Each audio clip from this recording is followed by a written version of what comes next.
네, 반갑습니다. 오늘은 성경 공부 88일차가 되겠습니다. 어제 저희가 고린도 전서를 마쳤고요. 오늘은 또 고린도 후서를 살펴보려고 합니다. 고린도 후서는 저희가 오늘 하루에 마무리를 하려고 하고 있습니다. 그래서 웬만한 고린도 전서에서 기본적인 스토리를 다 얘기했었고, 고린도 후서를 통해서 또 우리가 배울 수 있는 부분들을 잘 배워서 정리해 나갔으면 좋겠습니다. 네, 기도하고 시작하도록 하겠습니다. 거룩하신 우리 하나님 아버지께 감사와 찬양을 올려드립니다.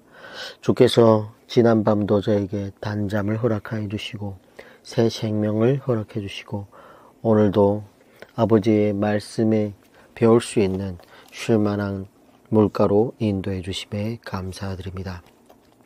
우리가 이 땅에서 자신을 믿게 하지 마시고 자신을 낮추고 낮추시는 하나님의 종이 되어서 하나님의 말씀을 철저히 순종함으로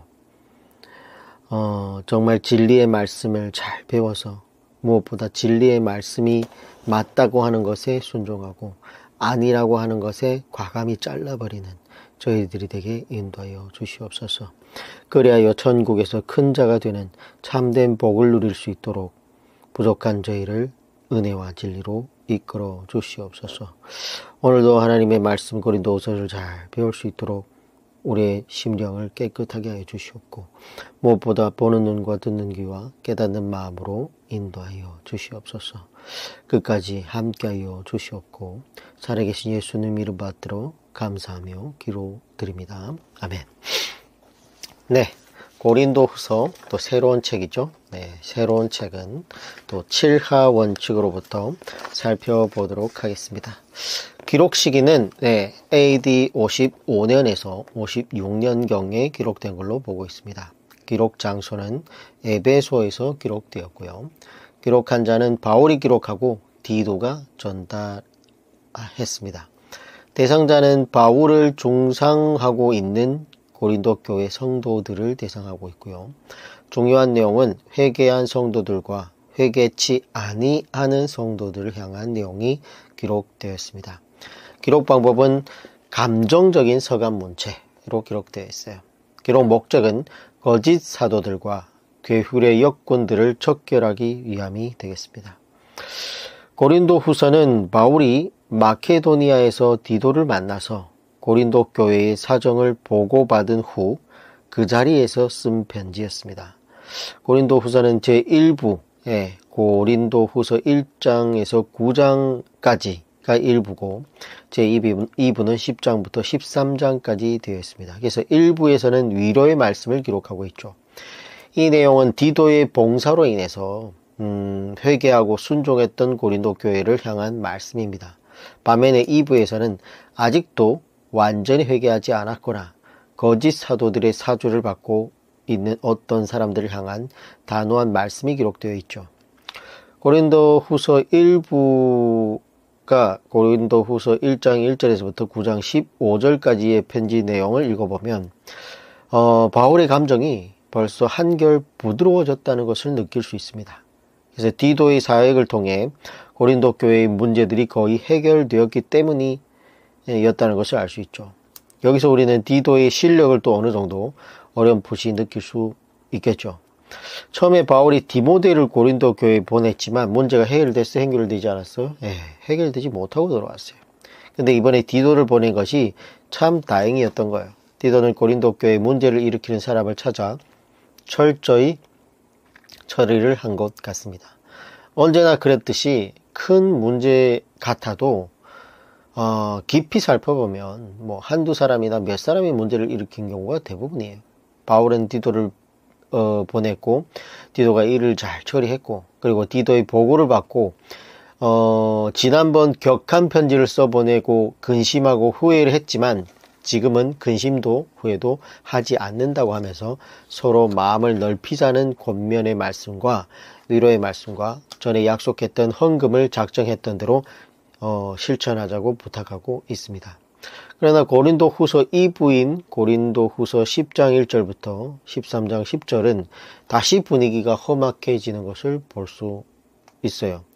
고린도 교회에 침투했던 거짓 사도들과 괴홀의 역군들이 척결된 후에 고린도 교회가 대체로 회복되기는 했지만 아직도 일부 성도들은 바울에 대해서 여전히 부정적으로 생각하는 사람들이 있었던 것 같습니다. 바울은 이런 사람들을 향해 단호하게 경고하고 있죠.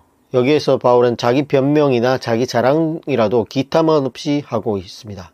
그리고 자기 자신을 자신에게 그러니까 큰 상처를 주던 중상하던 고린도 어떤 사람들을 향해서 맹공력을 퍼붓고 있죠. 그래서 이 편지를 쓸 때는 바울이 주님의 뜻을 쫓아서 하는 말이 아니라고 하면서 마음에 있는 말을 다 하고 있음도 볼 수 있습니다. 그동안 참아오던 말을 다 하고 싶은 심정이었던 것 같습니다. 그리고 바울은 편지로만 아니라 이제 곧 방문하겠다고 하면서 고린도에 가게 되면 그 사람들을 그냥 두지 않을 거라고 했습니다. 그리고 고린도 13장 11절부터 13절까지는 고린도 교회 모든 성도들을 향한 기원문으로 구성되어 있습니다. 바울은 마케도니아에서 위와 같은 편지를 써서 디도의 손에 들려 고린도로 다시 보냈습니다. 그 편지가 고린도에 보낸 네 번째 편지, 즉 고린도 후서, 우리 손에 지금 쥐어진 이 본문이 되겠습니다. 때문에 본서의 저작 시기는 이 에베소를 떠나기 전 얼마 전이었다고 볼 수 있기 때문에 대략 한 AD 55년에서 56년에 기록된 걸로 보고 있다라는 거죠. 그래서 이런 분위기를 알고, 고린도 후서를 들어가 보도록 하겠습니다. 고린도 후서 1장 1절. 1장을 보면, 우리가 앞에서 보았듯이 디도가 가서 이를 잘 해결함으로 회개한 성도들이 있었던 거예요. 그러므로 1장에서 9장까지는 분위기가 아주 좋습니다. 3절부터 읽겠습니다. 찬송하리로다. 그는 우리 주 예수 그리스도의 하나님이시오. 자비의 아버지시오. 모든 위로의 하나님이시며 우리의 모든 환난 중에서 우리를 위로하사 우리로 하여금 하나님께 받는 위로로서 모든 환난 중에 있는 자들을 능히 위로하게 하시는 일시로다. 그리스도의 고난이 우리에게 넘친 것 같이 우리가 받는 위로도 그리스도로 말미암아 넘치는도다. 여기에 3절에서부터 5절까지 가장 많이 나오는 단어가 위로입니다. 위로. 그들은 바울의 여러 차례의 책망과 디도의 책망에 이미 회개한 성도이기 때문에 위로의 말씀이 이렇게 1장에 기록되어 있습니다. 고린도 후서 2장 4절을 보겠습니다. 내가 마음에 큰 눌림과 걱정이 있어 많은 눈물로 너에게 썼노니 이는 너희로 근심하게 하려 한 것이 아니오 오직 내가 너희를 향하여 넘치는 사랑이 있음을 너희로 알게 하려 함이라. 많은 눈물로 너에게 썼다. 이것이 세 번째 편지로 보존되지 못한 우리가 신학자들이 흔히 얘기하고 있는 격한 감정의 편지. 그리고 그 격한 감정의 편지를 쓴 이유는 오직 내가 너희를 향하여 넘칠 사랑이 있음을 너희로 알게 하려 함이라는 거예요. 2장 12절 내가 그리스도의 복음을 위하여 드로아의 이름에 주 안에서 문이 내게 열렸으되 2장 13절 내가 내 형제 디도를 만나지 못하므로 내 심령이 편하지 못하여 그들을 작별하고 마케도냐로 간노라. 그래서 앞에서 우리가 바울이 그 격한 편지를 써 보내고 나서 처음에는 감정이 막 이렇게 올라와가지고 그랬는데 한 며칠 지나니까 또 걱정이 되는 거예요. 야, 이렇게 격한 편지를 또 써 보내가지고 얼마나 또 상처를 받고 속상하고 그리고 또 뭐 고린도 그 13장에서 사랑은 오래 참고 썩내지 않으며 막 이런 얘기를 했는데 보니까 그 편지에 본인도 많이 썩냈는데 지금 이래가지고 많이 근심이 된 거예요. 그래서 다시 마케도냐로 이렇게 드로아에 갔다가 마케도냐로 이렇게 디도를 찾으러 디도가 돌아올 때가 됐는데 돌아오지 않으니까 뭔가 일이 크게 난 것 같아가지고 디도를 마중하러 가는 거예요.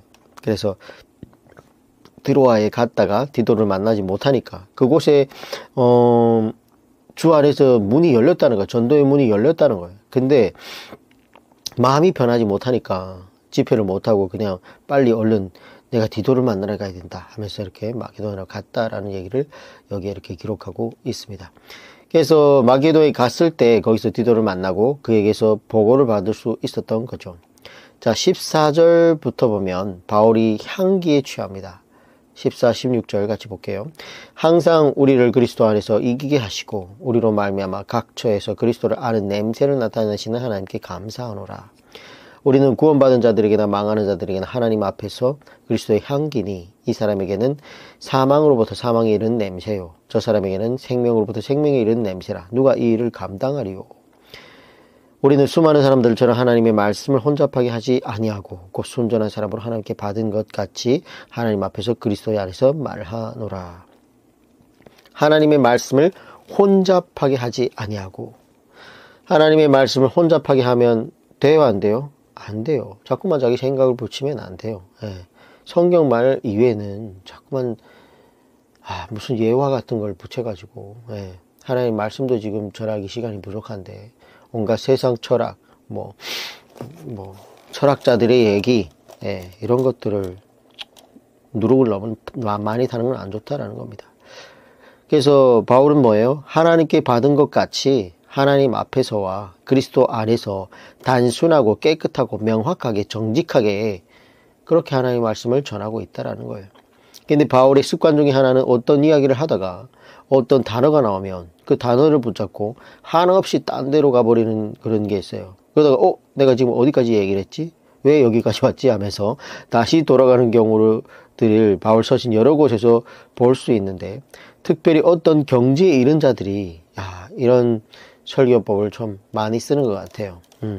그 단어에 꽂혀가지고 그 단어를 막 해석하고 꼬리에 꼬리를 물고 끊임없이 그 진리의 그 말이 쏟아져 나오는 거죠. 이처럼 바울도 문맥을 이탈해서 어떤 단어에 심취해가지고 그 단어에 대한 진리를 설파하다가 다시 문맥을 찾는 경우가 있는데, 그 대표적인 곳이 바로 이곳입니다. 그래서 2장 13절부터 그 향기라는, 그리스도의 향기라는 단어에 꽂혀가지고 내가 내 형제 디도를 만나지 못함으로 내 심령이 편하지 못한 상태에서 드로아에서 집회를 못하고 전도를 하지 못하고 그들과 작별하고 내가 다시 마게도냐로 건너간 적이 있었다라는 얘기를 하다가, 이렇게 하면 마게도냐로 건너가서 어떤 일이 있었게 되었는가를 이렇게 쭉 얘기해야 되는데, 갑자기 그리스도 향기라는 이야기에 꽂혀가지고 쭉 그리스도 향기 때문에 이 이야기가 어디까지 진행이 되냐면 7장 4절까지 이 그리스도의 향기로 이렇게 쭉 이어져가지고 다른 문맥으로 갑니다. 그러다가 다시 7장 5절로부터 마게도냐 얘기가 나온다는 거예요.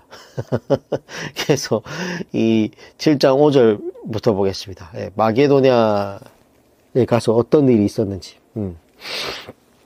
그래서 이 2장 17절 이후에는 7장 5절까지 쭉 그리스도에 대한 이런 설명이 나옵니다. 읽어보면 되고, 7장 5절 우리가 마게도냐에 이르렀을 때에도 이러면서 이어지죠. 그래서 2장 14절 끝에 보면 마게도냐로 갔노라 하면서 하다가, 그 다음에 그리스도의 향기 때문에 쭉 다른 얘기를 쭉 하다가, 그러다가 다시 7장 5절로 마게도냐에 이르렀을 때에도 하면서 또 시작이 되는 거예요. 우리 육체가 편하지 못하였고 사방으로 환난을 당하여 밖으로는 다툼이요 안으로는 두려움이 있었노라. 그러니까 드디어 2장 13절 이후에 마게도냐로 갔노라 라는 이어지는 본문이 바로 여기 있는 겁니다. 6절 그러나 낙심한 자들을 위로하는 하나님이 디도가 오므로 우리를 위로하셨으니. 자, 마게도냐에 이르러 가지고 디도를 만났다라는 거죠. 그래서 길을 통해서 고린도 교회의 문제가 드디어 파악되었고 어느 정도 해결되었다는 아주 희망적인 기쁜 소식을 바울이 듣게 된 겁니다. 7장 7절 그가 온 것뿐 아니요 오직 그가 너에게서 받은 그 위로로 위로하고 너희의 사모함과 애통함과 나를 위하여 열심히 있는 것을 우리에게 보고함으로 나를 더욱 기쁘게 하였느니라. 고린도 교회 성도들에게서 좋은 소식이 전해져서 뭐예요? 위로를 받았다는 거예요. 그가 너에게서 받은 그 위로로 위로를 했다. 그래서 앞 1장에서 위로로 시작하지 않았습니까? 그래서 바울이 다시 설교의 그 제 코스를 지금 찾아온 거예요. 7장 5절에 와가지고. 너희의 사모함과 애통함과 나를 위하여 열심히 있는 것은 우리에게 보고함으로 나를 더욱 기쁘게 하였느니라 라는 거는 드디어 고린도 교회 성도들이 바울을 향한 마음을 회복했다라는 거예요. 그것은 디도가 보고해 주었다는 거예요. 바울에게. 그것을 바울이 지금 기뻐하고 있다라는 얘기죠. 7장 8절 그러므로 내가 편지로 너에게 근심하게 한 것을 후회하였으나 지금은 후회하지 아니하면 그 편지가 너에게로 잠시만 근심하게 한 줄을 알미라. 그러니까 내가 편지로 너희를 근심하게 한 것을 후회했다. 예, 여기에 편지가 지금 세 번째 편지로 격한 감정의 편지였다는 거죠. 예, 보존되지 않았습니다. 그래서 앞에서 우리가 고린도전서 마지막 부분에 바울이 그 편지를 쓰고 내가 너무 감정적으로 쓴 것이 아닌가라고 후회했다고 이렇게 얘기를 했는데 이 본 구절과 같이 이런 소스를 가지고 우리 그런 얘기를 우리가 미루어 이렇게 추정해 볼 수 있는 거예요. 네, 격한 감정으로 쓴 편지가 있었구나. 이게 보존되지 않았구나. 네, 이런 걸 볼 수 있다는 겁니다. 자, 7장 9절. 내가 지금 기뻐함은 너희로 근심하게 한 까닭이 아니요 도리어 너희가 근심함으로 회개함에 이른 까닭이라. 너희가 하나님의 뜻대로 근심하게 된 것은 우리에게서 아무 해도 받지 않게 하려 함이라. 하나님의 뜻대로 하는 근심은 후회할 것이 없는 구원에 이르게 하는 회개를 이루는 것이요 세상 근심은 사망을 이루는 것이니라. 보라, 하나님의 뜻대로 하게 된 이 근심이 너희로 얼마나 간절하게 하며 얼마나 변증하게 하며 얼마나 분하게 하며 얼마나 두렵게 하며 얼마나 사모하게 하며 얼마나 열심 있게 하며 얼마나 벌하게 하였는가. 너희가 그 일에 대하여 일체 너희 자신의 깨끗함을 나타내었느니라. 자, 중요한 것은 우리가 근심하며 살 수밖에 없는 인생인데 과연 그 근심이 하나님의 뜻대로 하는 근심인지 아니면 세상 근심인지 생각해 볼 필요가 있다는 거예요. 만약 우리가 하고 있는 이 근심이 하나님의 뜻대로 하는 근심이라면 우리에게 큰 도움이 되는 거고, 그러한 근심이 우리를 간절하게 하고 우리를 사모하게 하고 우리를 열심히 있게 한다는 내용입니다. 그리고 이렇게 이야기를 해야 또 바울이 지금 본인이 얘기하고 싶은 것을 잘 얘기하면서 진행이 되는 거죠. 15절. 그가 너희 모든 사람들이 두려움과 떨므로 자기를 영접하여 순종하는 것을 생각하고 너희를 향하여 그의 심정이 더욱 깊었으니. 자, 이 본문을 가지고 디도가 고린도 교회의 문제를 어느 정도 해결했다고 보는 겁니다. 너희 모든 사람들이 두려움과 떨므로, 고린도 교회의 상당수 성도들이 회개한 거예요. 두려움과 떨므로 자기를 영접하여 순종한 것을, 그러니까 디도가 어떻게 이를 집행했는지, 그 일을 진압했는지를 구체적으로는 나와 있지 않고 그 결과만 지금 나와 있죠. 그래서 너희를 향하여, 고린도 교회의 회개한 성도들을 향하여, 이런 뜻이죠. 16절. 내가 범사에 너희를 신뢰하게 된 것을 기뻐하노라. 이제 바울이 자신이 책망에 회개한 고린도 교회 성도들에게 마지막으로 한 가지 중요한 부탁을 하는데, 그것은 굶고 있는 예루살렘 교회의 가난한 성도들을 위해서 구제헌금에 동참해달라는 얘기예요. 그 내용이 지금 8장에서 9장까지 기록되어 있는데, 아마 고린도 교회에 회개한 성도들이 열과 성을 다해서 이 구제헌금에 동참해 주었을 것으로 보고 있습니다. 그리고 이제 바울은 고린도 교회가 헌금한 구제헌금을 들고 예루살렘 교회를 방문할 계획을 지금 세우고 있는 거죠. 근데 여기서 잠깐 고린도 후서 8장 9장의 말씀을 잘못 인용한 경우들을 보면, 오늘날 교회에서는 고린도 후서 8장 9장을 통정적으로 이렇게 고린도 교회의 스토리나 이런 것들을 보지 않고, 그런 것들이 성경적 배경이 된다는 것을 모르고 그냥 고린도 후서 8장 9장은 사도 바울이 구제 헌금을 이야기하고 있는 것이다. 근데 건축 헌금 봉투에 고린도 후서 9장 10절을 인용한 교회가 있다면 이런 것들을 우리가 어떻게 봐야 될 것인가 라는 말씀이죠. 고린도 후서 9장 10절의 말씀이 뭐냐? 심는 자에게 씨가 먹을 양식을 주시는 이가 너희 심은 것을 주사 풍성하게 하시고 너희의 의의 열매를 더하게 하시리니. 자, 이 말씀이 구제 헌금에 대한 말씀인지 아니면 건축 헌금에 대한 말씀인지 어쩌면 잘 생각해 볼 필요가 있다는 거예요. 바울은 건물을 팔아서라도 구제 헌금을 하였으면 좋겠다는 마음이 있었을 거예요. 바울의 마음에는 처음부터 끝까지 구제 헌금에 대한 열의가 있었습니다. 근데 오늘날 교회에는 이 본문을 가지고 성도들에게 건축 헌금을 요구하고 있다라는 거예요. 세상적으로 이야기하면 이것은 사기에 가까운 겁니다. 그림의 내용, 이 옆에 지금 축복의 씨앗을 심으라 이러면서 성전 건축 헌금 안내 이러면서 예. 특별히 이렇게 뭐 막 300만원 막 25만원 뭐 별로 이런 작정을 할 수 있도록 건축 헌금 봉투에다 이렇게 써서 하는 거는 막 할부 막 예. 할부를 해서 5년 할부를 해서 내라는 거예요.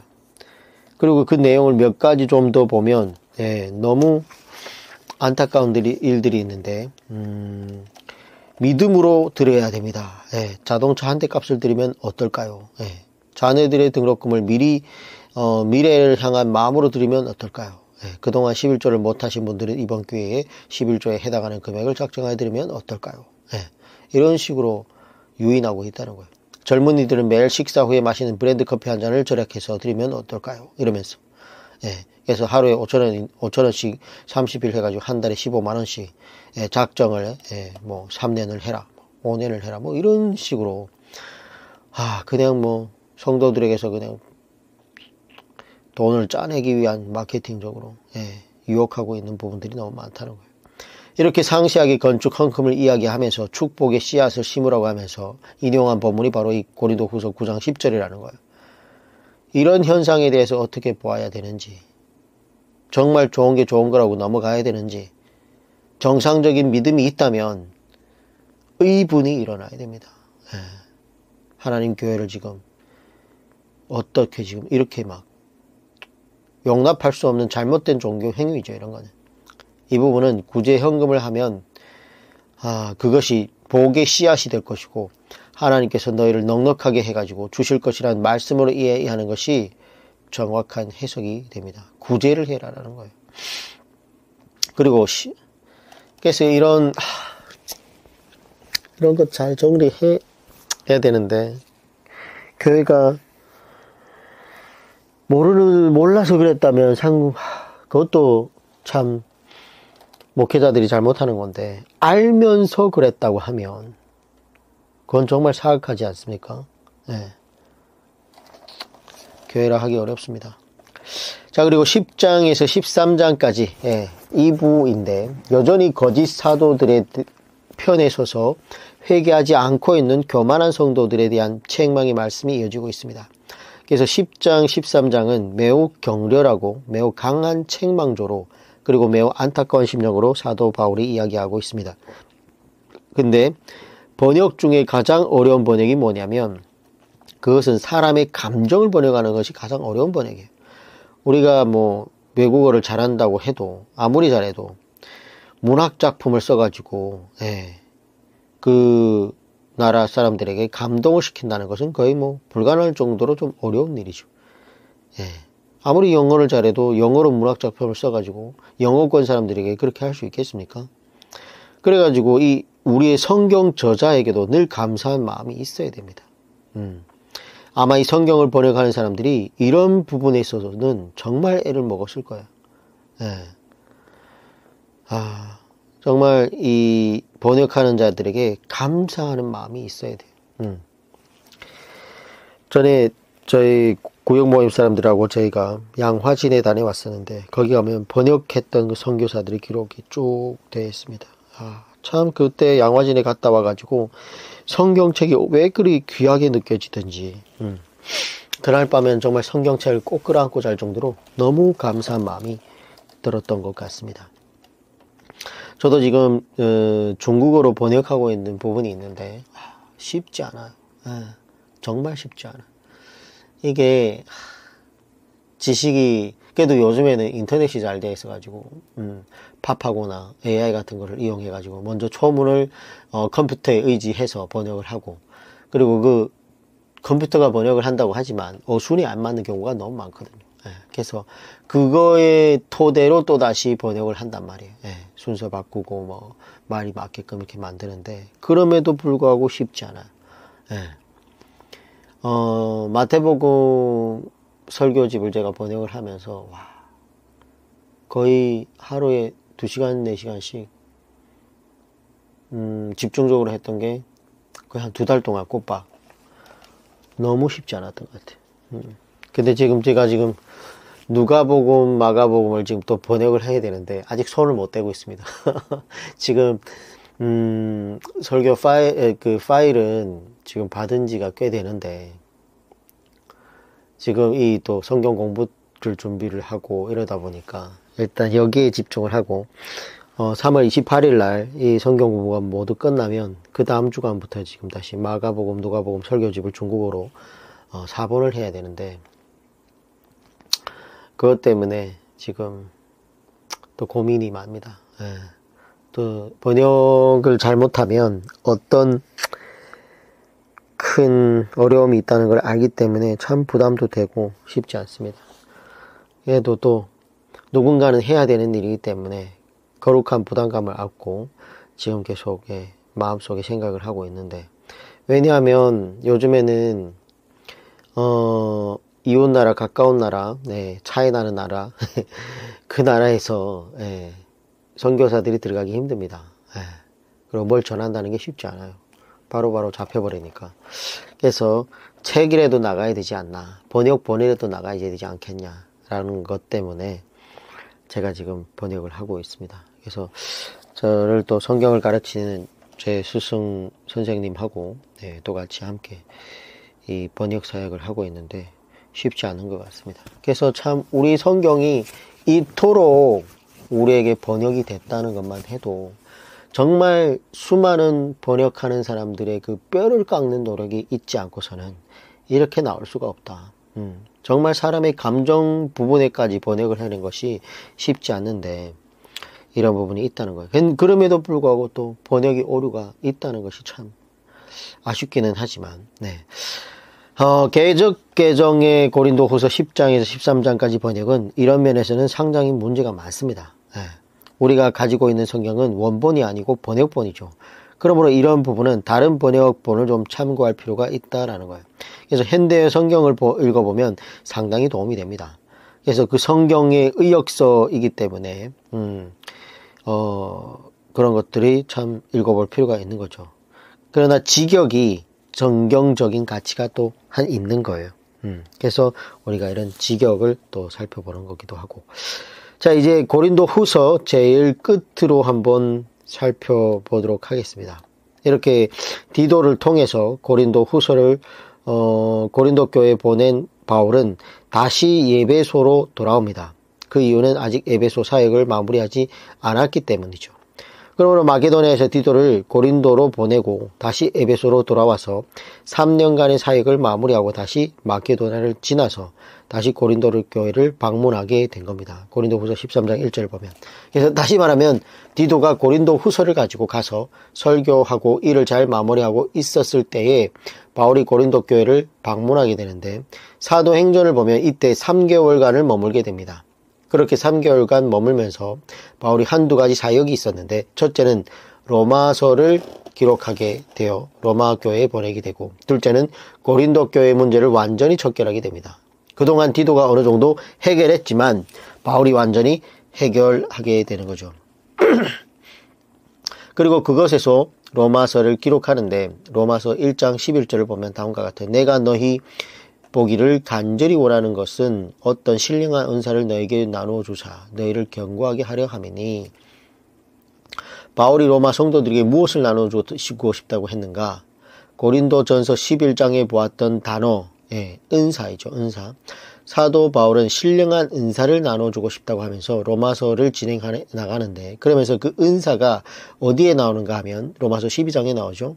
그래서 12장 6절을 보면, 로마서 12장 6절을 보면 우리에게 주신 은혜대로 받은 은사가 각각 다르니 혹 예언이면 믿음의 분수대로, 혹 섬기는 일이면 섬기는 일로, 혹 가르치면 자면 가르치는 일로, 혹 위로하는 자면 위로하는 일로, 구제하는 자는 성실함으로, 다스리는 자는 부지런함으로, 긍휼을 베푸는 자는 즐거움으로 할 것이니라.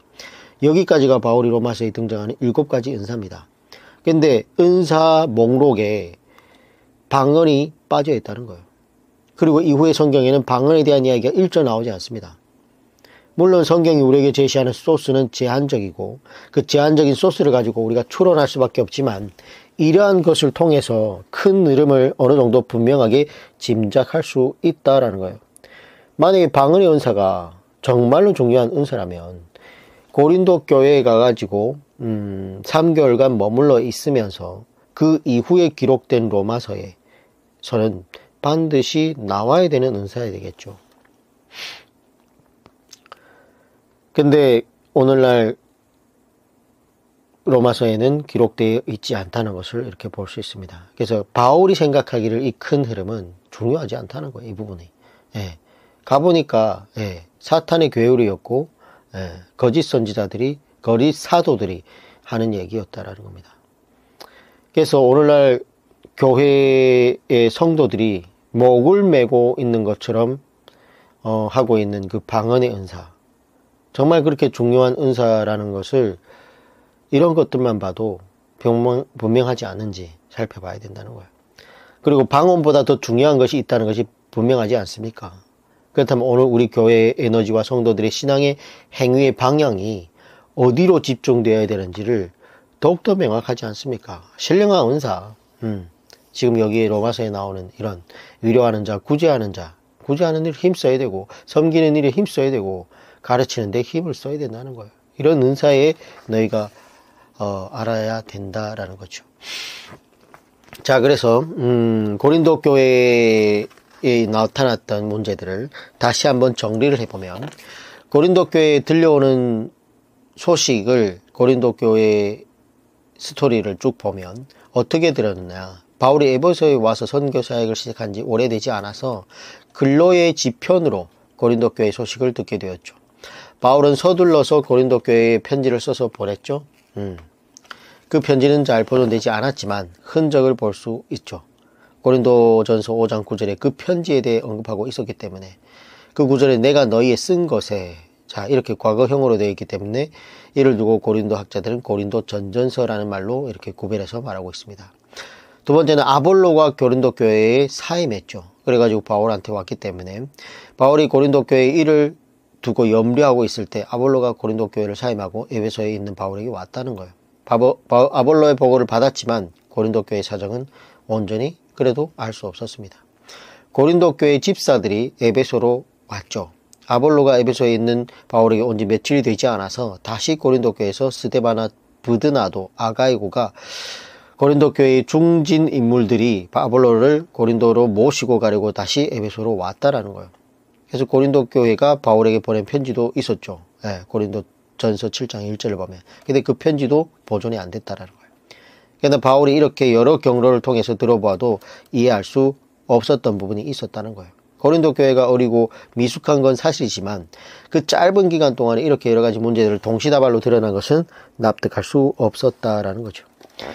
바울이 고린도전서를 기록했습니다. 그래서 바울은 고린도 교회에 발생한 여러 가지 문제를 두고 꼼꼼히 편지를 써서 고린도전서를 이렇게 조목조목 답변하는 형식으로 글을 쓰고 디모데를 통해서 이 편지를 가지고 고린도 교회를 가서 읽어주고 설명했지만 고린도 교회는 회개했어요? 회개하지 않았어요? 회개하지 않았다는 거예요. 그래서 디모데는 다시 울면서 에베소로 돌아와서 바울의 고린도 교회의 실상을 보고했다라는 거예요. 바울이 두 번째 고린도 교회를 방문합니다. 첫 번째는 1차 전도 여행 때 갔던 거고, 바울은 디모데의 보고를 통해서 고린도 교회의 문제가 심각하다는 것은 인식하고 고민이 나다가 마침내 자신이 직접 고린도 교회를 가서 수습하려고 결심하고 고린도 교회로 건너갔죠. 그러나 고린도 교회는 바울을 영접하지 않았고 바울이 고린도 교회로 들어가려고 하자 큰 다툼이 일어나게 되었다고, 시기와 분냄과 당지는 것과 수근수근하는 것과 어지러움과 거만함과 회개하지 않고 반발하는 사태가 벌어졌다라는 거죠. 그래서 바울은 비통한 심정으로 다시 에베소로 돌아왔습니다. 에베소로 돌아와서 고민하다가 다시 고린도 교회 앞으로 편지를 써서 보냈는데 이 편지도 보존되지 않았지만 그래서 우리가 정확히는 알 수 없지만 매우 격한 감정과 의지를 담은 편지였다는 것을 짐작할 수 있어요. 바울은 그 편지를 써서 보내고 처음에는 가슴이 후련했지만 감정이 가라앉은 후에 보니까 그 큰 편지로 인해 가지고 근심하면서 또한 후회했다라는 얘기를 7장 8절에 볼 수 있어요. 바울이 디도를 고린도로 보냈습니다. 바울은 그 편지를 두고 근심하고 후회하다가 마침내 디도를 고린도 교회로 보냈죠. 바울은 자신이 경험을 생각하면서 디도에게 고린도 교회에 직접 들어가지 말고 외곽에 머물면서 은밀하게 고린도 교회를 어지럽게 하는 사람들이 어떤 사람인지를 그 실체를 알아보라는 지시를 내렸죠. 그래서 디도가 고린도 교회로 간 후에 당분간 소식이 없었어요. 이런 것도 참 안타까운 게 그 시대에 뭐 전화가 있어요, 뭐가 있어요. 아무것도 없으니까 그냥 편지 보내고 무작정 기다리는 거예요. 그 수많은 기간 동안. 뭐 차가 있고 뭐 비행기가 있는 것도 아니고 하니까 일단 갔다 그러면은 한 수개월 막 1년 정도 막 이렇게 만나지 못하고 소식을 기다리면 얼마나 답답하겠어요. 지금 같으면 뭐 전화 한 통이면 바로 알 수 있는데. 그래서 디도를 고린도 교회를 보낸 후에 상당히 시간이 흘러도 디도로부터 아무 소식이 없다 보니까 기다리다 지친 바울은 드로아까지 마중을 갔으나 드로아에도 디도를 만나지 못하고 마케도니아로 건너갔죠. 그래서 사모드라게와 네아폴리를 거쳐 빌립보로 갔지만 디도를 만나지 못해서 결국 마케도니아로 갔을 때 디도를 만나게 됩니다. 데살로니카에서 디도를 만났죠. 예. 그래서 데살로니가에서 디도의 보고를 통해서 바울이 고린도 교회 문제의 실체를 파악하게 되었고, 디도가 고린도 교회를 어지럽게 했던 사람들의 정체를 파악하는데 시간이 걸리기는 했지만 그동안 고린도 교회에 침투하여 성도들을 미혹하게 한 사람들의 시체를 파악한 것이죠. 거짓 사도들과 괴울의 역군들의 침투를 그래서 알게 됐던 겁니다. 그동안 고린도 교회를 어지럽게 했던 자들은 거짓 사도들이었고 교활한 유대인들로 드러났습니다. 이런 자들이 광명의 천사같이 가장해가지고 바울이 떠난 고린도 교회에 침투해서 다른 예수를 전했고 다른 영을 받게 했다며 다른 복음을 전했다고 하면서 그렇게 고린도 교회를 어지럽게 했다는 사실이 디도의 사역을 통해 드러나게 됩니다. 그래서 고린도후서 11장 4절을 보면 1절부터 볼게요. 고린도후서 1장 1절부터 원하건대 너희는 나의 좀 어리석은 것을 용납하라. 청하건대 나를 용납하라. 내가 하나님의 열심으로 너희를 위하여 열심을 내노니 내가 너희를 정결한 천의로 한 남편의 그리스도께 드리려고 중매함이로다. 그러나 나는 뱀이 그 간계로 하와를 미혹한 것 같이 너의 마음이 그리스도를 향하여 진실함과 깨끗함에서 떠나 부패할까 두려워노라 하면서 4절에 만일 누가 가서 우리가 전파하지 아니한 다른 예수를 전파하거나 혹은 너희가 받지 아니한 다른 영을 받게 하거나 혹은 너희가 받지 아니한 다른 복음을 받게 할 때는 너희가 잘 용납하는구나 이러면서 그러니까 이런 일들이 있었다 없었다? 다른 예수를 전파한 일이 있었다. 다른 영을 받게 한 일들이 있었다. 그리고 너희가 받지 아니한 다른 복음을 전파한 사람들이 있었다. 근데 이런 사람들이 누구냐? 11장 13절에 보면 고린도후서 11장 13절 그런 사람들은 거짓 사도요 속이는 일꾼이니 자기를 그리스도의 사도로 가장하는 자들이라. 이것은 14절 이것은 이상한 일이 아니니라. 사탄도 자기를 광명의 천사로 가장하나니 15절 그러므로 사탄의 일꾼들도 자기를 의의 일꾼으로 가장하는 것이 또한 대단한 일이 아니니라. 그들의 마지막은 그 행위대로 되리라 하면서 얘기하고 있죠. 고린도 교회에 그런 사람들이 있었다는 거예요. 그런 사람들이 뭐예요?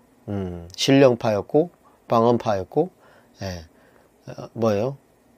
교회를 어지럽게 하는 사람들이었다는 거예요. 그래서 어떻게 성령을 받았다는 사람들이 예수를 저주할 자라고 하느냐 이런 얘기가 나오고 있습니다. 그래서 바울이 그래서 고린도 후서를 기록해서 이렇게 보냅니다. 이런 내용을 담아서 디도에게 다시 보내는 거죠. 그래서 디도가 전하는 충격적인 보고를 접한 바울은 즉석에서 이렇게 고린도 후서를 기록해서 다시 디도를 고린도 교회로 보냈습니다. 고린도 후서는 두 부분으로 그래서 기록되어 있다고 했죠. 고린도 교회에 이렇게 침투했던 거짓 사도들이 이들은 히브리인들이라고 떠들었다는 거예요. 또 자신들은 아브라함의 자손들이며 이스라엘 사람들이고 그리스도의 일꾼들이라고 큰 소리를 쳤다는 거예요. 이런 자들이 고린도 교회에 침투해서 바울은 사도가 아니라고 선동하면서 자신들이야말로 정통파라고 속였다라는 거예요. 그래서 이들은 광명의 천사처럼 가정해서 고린도를 지금 속여왔던 겁니다. 그래서 이 거짓 사도들이 전한 이 거짓 방언, 바울이 처음에 고린도 교회의 이상한 방언에 대해 들었을 때까지는 거짓 사도라는 개념이 없었고 거짓 방언이라는 사례도 없었습니다. 따라서 바울은 고린도 교회 안에 나타난 이상한 소리 방언이 거짓 사도들이 자신들을 사도로 가장하기 위한 속임수였다는 것을 처음에는 잘 몰랐었어요. 고린도 전서를 기록할 때만 해도. 그러나 바울은 몇 가지 문제점을 인식하고 있었죠. 고린도 전서를 보면 왜 하나님의 영으로 예수를 저주할 자라고 하는가? 그게 의문이었던 거예요. 두 번째, 왜 성령의 은사가 교회의 덕을 세우지 못하는가? 왜 아무 말도 들을 수 없는 소리를 내고 있는가? 왜 아무도 알 수 없는 소리를 통역해라고 하는가? 통역하지 않고 있는가? 그때는 왜 사람에게 말하지 않고 하나님께 기도를 한다고 하는가? 왜 영이 하나님께 비밀로 기도한다고 주장하는가? 왜 갑자기 바울은 사도가 아니라는 주장이 나왔는가? 이런 것들이 의문투성이었는데 바울이 그 의혹이 풀리게 되었다는 거예요. 예, 그 의혹이 풀리게 된 게 뭐예요? 거짓 사도들이 사탄의 괴호를 갖고 들어온 이 역군들의 침투 때문에 예수는 저주할 자라고 말하는 사람들이 고린도 교회 안에 있었다라는 거예요. 고린도 교회 여러 가지 문제가 동시다발로 발생한 이유가 그런 사람들을 통해서 발생했다는 거예요. 고린도 교회의 방언이 사도행전 방언과 달랐던 이유가 바로 그런 이유였다는 거예요. 바울의 편지와 디모데의 권면을 수용하지 않았던 이유가 그들이 꼬드김에 넘어갔더라는 거예요. 바울의 사도권을 부정하는 사람들이 왜 나타났는지가 이해할 수 있었다는 거예요. 바울이 두 번째 고린도 교회 방문 시 영접하지 않은 이유도 그들이 그렇게 만나지 못하게 소동을 벌였다는 거예요. 일곱 번째, 이상한 소리를 방언이라 하면서 통역하지 않았던 이유. 그래서 방언으로 기도한답시고 뭐예요? 신령한 척 했던 사람들이 있었다라는 거예요.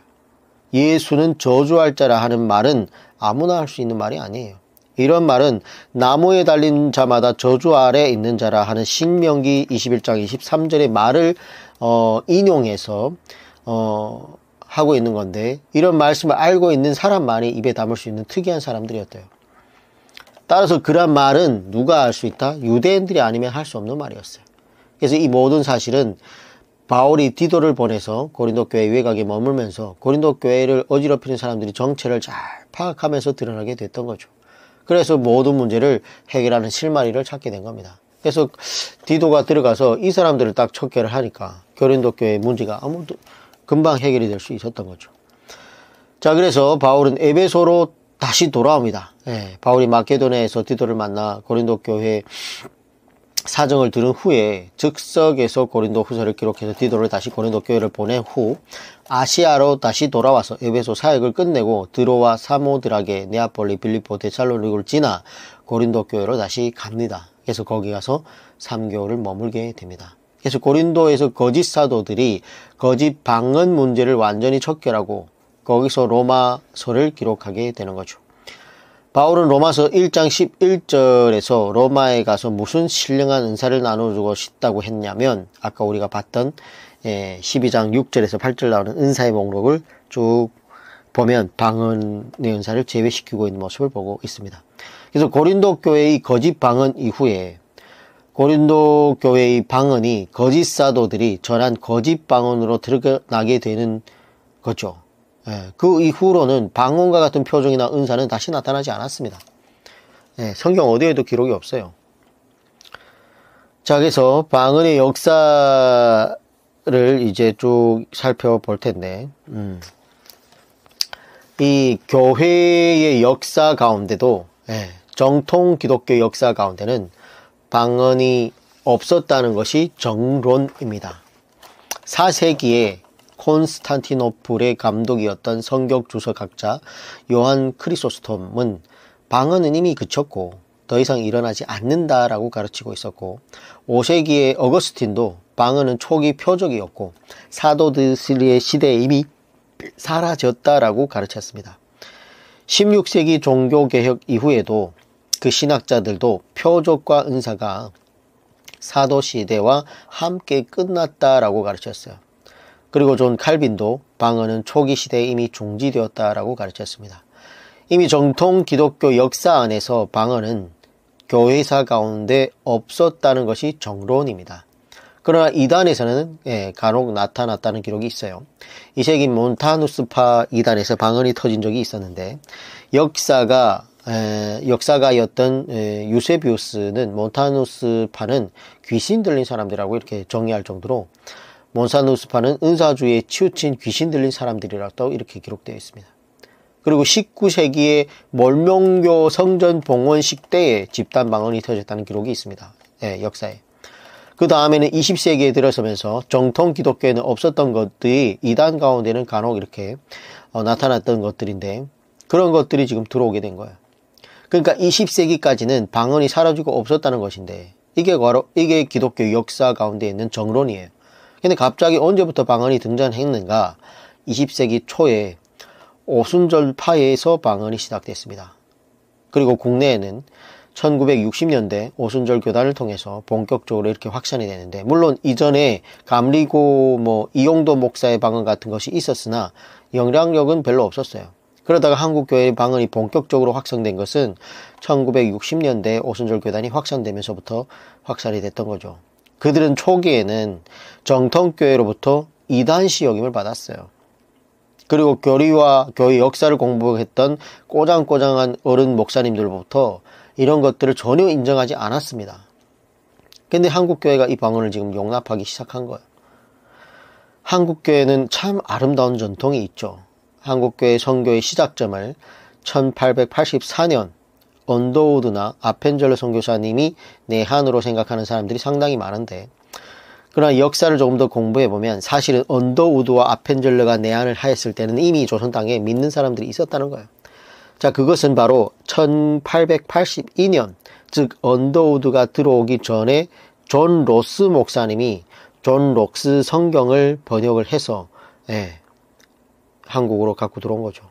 그 교회가 바로 중국에 있는 심양의 동관교회가 바로 그 존 로스 목사님이 설립한 교회죠. 그 교회가 지금도 가보면 박물관이 있다고 하는데 거기에는 그때 존 로스 목사님이 번역한 번역본이 전시되어 있다는 거예요. 물론 사본이지만 그 성경책이 조선 땅에 먼저 들어왔고 그 성경책을 통해서 그 말씀을 통해서 참 믿음의 사람들이 일어났던 것이고, 그 믿음의 사람들이 생긴 3년 이후에 언더우드와 아펜젤러 선교사가 들어왔던 거죠.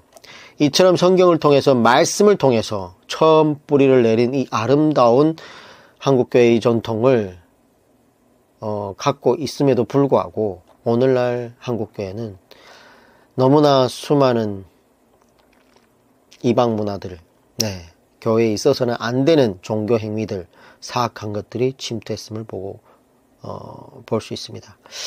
이런 한국교회의 아름다운 전통이 무너지게 된 것은 1960년대였고, 그때 참 한국에는 새마을 운동 같은 것들이 일어났다고 하는데, 그때 교회에서는 그 새마을 운동을 그대로 받아들여서 예수 믿고 좀 잘 살아보자 라는 구호를 바꾸면서 교회가 급격하게 세속화되기 시작했다고 보고 있습니다. 그래서 그러면서 이 세속화가 되기 시작하면서 자기를 부인하고 십자가를 지고 주님을 따르는 것이 아니고 예수 믿고 좀 한번 살아보자, 잘 살아보자, 복받아보자 하는 그런 힘과 함께 오순절에 잘못된 이런 교리와 신학들이 침투하게 됐던 건데, 한국 정통교회 가운데 약 80년간 방언이 없었습니다. 다시 말하면 한국교회 시작으로 보는 1882년부터 존 로스 번역 성경이 조선 땅에 들어온 그 시점으로부터 약 80년간 한국 전통교회 가운데는 방언이 없었다는 거예요. 그런 것이 지금 오늘날에는 너무나 순복음파는 거의 다 방언 안 하면 그냥 구원 못 받은 사람처럼 여기는 분들이 너무 많은데, 안타깝죠. 자, 요 부분만 더 어거스틴이 뭐라고 했느냐. 어거스틴은 주후 354년 11월 13일부터 430년 8월 28일까지 이렇게 생을 살았는데, 4세기 알제리 및 이탈리아에서 활동한 기독교 신학자이자 주교로 로만 카톨릭 교회 등 서방 교회에서 교부로 존경받는 사람이 어거스틴입니다. 이 사람이 어거스틴도 예언이나 방언과 같은 신비적인 현상은 초대교회, 즉 사도들의 시대의 특징으로 자신들의 시대에는 이미 사라졌다라고 기록하고 있어요. 그래서 그 이후 1000년이나 지나 종교개혁자들이 종교 계획을 했는데 그동안 이 방언과 같은 걸 인정하지 않았다는 거예요. 예언과 방언은 사라졌다는 거예요. 즉 16세기 루터나 칼빈도 예언과 방언과 같은 현상을 사도시대 즉 초대교회 현상으로 이해하고 있었다는 거예요. 존 칼빈은 1509년 7월 10일부터 1564년 5월 27일까지 생을 살았는데 존 칼빈 또는 요한 칼빈은 종교 개혁을 이끈 프랑스의 기독교 신학자이고 칼빈은 제네바 교리 문답을 기록을 했었는데 제네바 교리 문답은 이거는 뭐냐 1542년에 존 칼빈이 제네바 교회에서 자녀들과 새신자의 성경 교육을 위해서 사용하던 교리 문답서를 다시 번역하고 또한 참고로 장로교에서 전통적으로 가르쳐 오던 신앙 고백서들과 교리 문답서들 중에서 중요한 내용을 추가로 편집한 겁니다. 그런데 이 제네바 교리 문답 247문에 그런 내용이 있어요. 알 수 없는 소리로 기도하는 것을 어떻게 보아야 되는가라는 질문에 대해서 존 칼빈은 뭐라고 대답했냐면 이는 하나님을 조롱하는 것이요 일종의 사악한 외식이다. 네. 오늘날 현대교회의 방언은 아무런 검증도 없이 진행되어 왔습니다. 성도들의 영성과 영원한 운명이 달려있는 문제를 검증도 없이 이렇게 경솔하게 수용한다는 것은 목회자들과 신학자들에게 책임이 있다는 거예요. 현대교회에 나타나는 방언 현상을 오순절 방언 현상과 비교해보면 전혀 다릅니다. 아무도 알아들을 수 없고 통역도 되지 않는 현대교회의 방언 현상은 누가 봐도 오순절 현상이 아니라고 볼 수 있는 거죠. 고린도 교회 현상이에요. 고린도 교회. 교회의 덕을 세우지 못하는 것도 똑같아요. 성경적으로 검증을 해야 됩니다. 하나님의 교회를 섬기는 목회자들, 신학자들, 교회의 영적 문제를 다룰 때 먼저 성경적으로 검증해 봐야 되지 않겠습니까? 현대교회 소위 방언 운동을 하는 분들은 자칭 오순절 운동이라고 하지만 실상은 고린도 운동을 하고 있는 것으로 봐야 됩니다. 그리고 역사적으로 검증해야 되지 않겠습니까? 어려운 문제는 역사적으로 검증해 봐야 돼요. 앞에서 살펴본 대로 오순절에 나타났던 방언은 문자대로 지방 언어, 즉 방언이었고 외국인들이 알아들을 수 있었던 실제적인 언어였어요. 그러나 고린도 교회에 나타났던 알 수 없는 소리는 거짓 사도들이 전한 거짓 방언으로 드러나게 됐다라는 거예요. 성경적으로 보면 한국에 1990년대 초에 다미 선교회라고 있었습니다. 다미 선교회. 다가올 미래를 준비하자라고 해서 다미 선교회였었는데 그때 90년대 세기 말을 틈타서 이장림 목사라고 해가지고 그 글을 중심으로 생긴 유사 개신교 계열의 사이비 종교였어요. 예. 이 종교가 1992년 12월 28일에 휴거가 일어난다라는 유언비어를 퍼뜨려가지고 당시 한국 사회에 큰 무리를 일으켰는데 그 중축이 됐던 사람들이 젊은 중학생 하방익이라는 사람과 그리고 누구예요?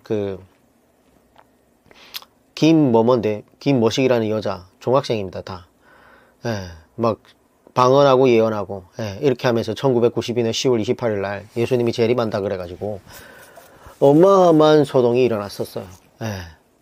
그래가지고 뭐 난리 났었죠. 뭐 다들 일 안 하고 집 팔아 뭐 갖다 바치고 어차피 뭐 휴거 일어날 건데 막 이러면서 집 팔아 바치고 일 안 하고 학생들 뭐 막 집 가출해가지고 막 거기에 가서 그냥 기도만 하고 있고 거기 간 사람들마다 다 방언이 터지고 예언하고 이랬다는 거예요.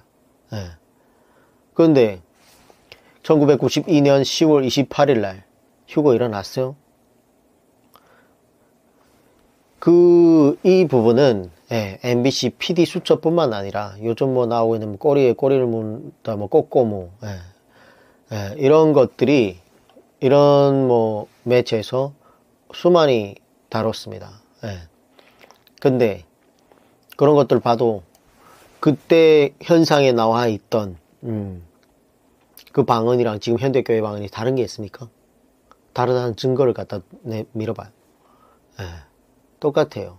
그러면 그때 그들에게 방언을 하고 예언이 내렸던 그 예언이 1992년 언제 1992년 그 10월 28일에 휴거가 된다고 했던 그 예언들이 성령이 준 예언이라고 하면 성령님이 그럼 뭐 거짓말을 한 거예요? 그때 이후로 교회는 세상 사람들에게 짓밟히게 돼 있어요. 하는 행동들이 똑같으니까. 광신자, 광신도 이런 식으로 뭐 사이비 종교 이런 식으로 불신자들에게는 낙인이 찍혀버렸다는 거예요. 한국이 들썩했습니다. 그런데 결국 뭐예요? 휴거는 없었다. 뭐 막 정신병원에 넣는 사람들도 있었고 참 아쉽죠. 그 이장님이라는 목사는 자기는 그렇게 성도들을 휴가 된다고 해서 뭐 집 팔아 바치셔요 막 이런 식으로 갖고 있어 뭐합니까 뭐 이런 식으로 해가지고 근데 자기는 1993년에 그 돈을 가지고 만기되는 환매 조건부 채권을 구입했다는 사실이 밝혀졌다는 거예요. 왜 92년에 휴가 돼가지고 하늘로 올라간다던 사람이 93년도 만기되는 환매 조건부 채권을 구입했다는 게 말이 됩니까?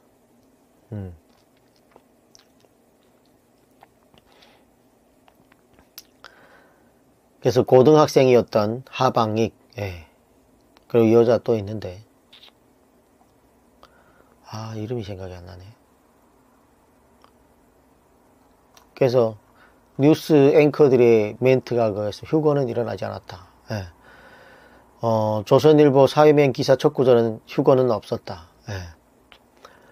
막 그 뉴스에 보면은 카메라에 한 신도의 어머니가 목사 말을 들어가지고 그래 네가 휴거 잘 됐냐 이러면서 막 비꼬는 말도 막 뉴스를 통해 막 뻗쳐나갔고 그래서 그곳에서 일어났던 방언과 예언 그럼 가짜란 얘기입니까?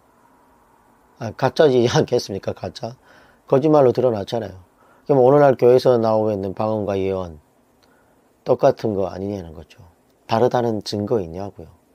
하나님이 주신 성령의 은사라는 증거가 있냐고요. 어제도 제가 얘기했지만 성령님께서 주셨다는 증거가 근데 이런 얘기를 하면 내가 받은 방언은 다르다는 분이 있어요. 증거가 뭐냐고 통역이 되냐고요.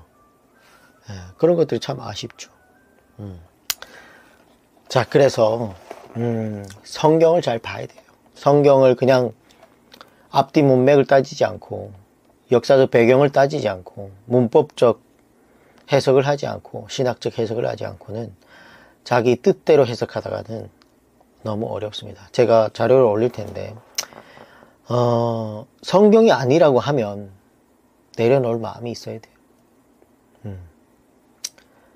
성경이 맞다고 하면 순종하는 마음이 있어야 됩니다.